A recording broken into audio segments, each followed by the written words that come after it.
Hello there, Vanessa Lanham-Day here with some more useful information about your business growth.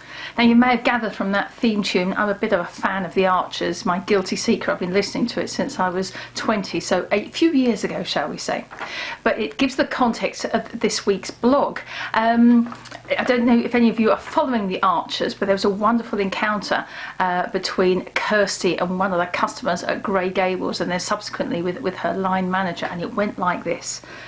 You people don't know you're born, do you? You get fluffy white towels, chilled drinks on tap, there's even a dispenser with plastic bags. Why can't you bring your own plastic bags, for heaven's sake?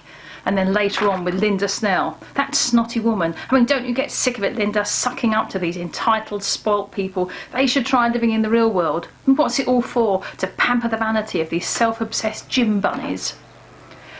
Well, I got to thinking there. I mean, that is clearly one way of looking at people who are spending a lot of money to be members of it's a high quality hotel, Grey Gables, and they've got the spa and the gym that goes with it.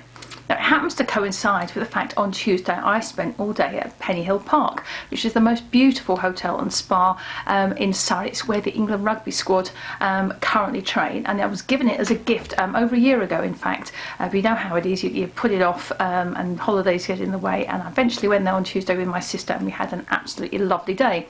But if you know anything about Penny Hill Park, you'll know it's easily a 5-star hotel, spa and resort, and the clients they have there have a lot of money. I don't doubt for a moment I was right down there at the poor end of their usual customers, and the service was very top notch. Everything about it said that they are used to spending time with people with a lot of money.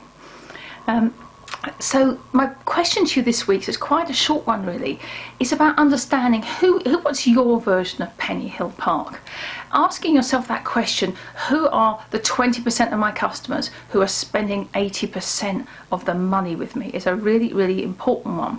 Because those are the people who really value the service that you give. It's so much more than the thing that you do, but it's the way in which you do it. The fact that there may be a VIP customer, they get spoken to more quickly than other people. When you think of the airlines, I mean, they've really made an art form out of it, all about the size of your chair and the quality of the champagne and the personal service.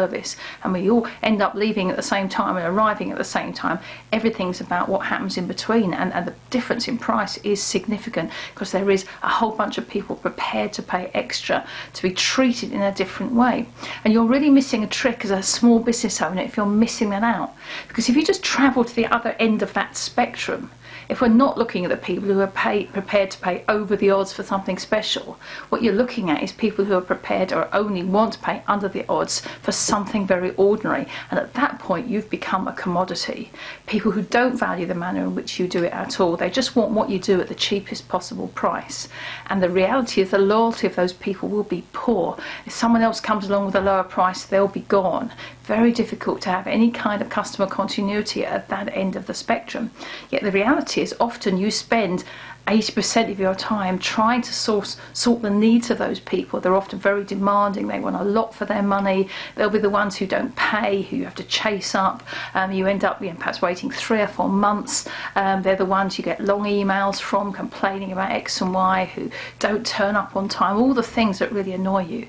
And just by changing your mindset and starting to think more about the 20% of money people who spend 80% of the money with you, and it could start to really skew your product service. I'm not saying only work for those people, but it starts to change the spectrum that you're working for, and maybe it's an opportunity to start saying, do you know what, that 20% who cause me 80% of the problems, I'm not going to work for them anymore. So like I say, think about your version of Penny Hill Park, and I'll leave you just with one small anecdote. There was a wonderful moment when my sister and I sat down for lunch, and a very nice waiter came up with the drinks menus. My sister ordered a Sauvignon Blanc, and I said, oh, I'd like a Perrier, please.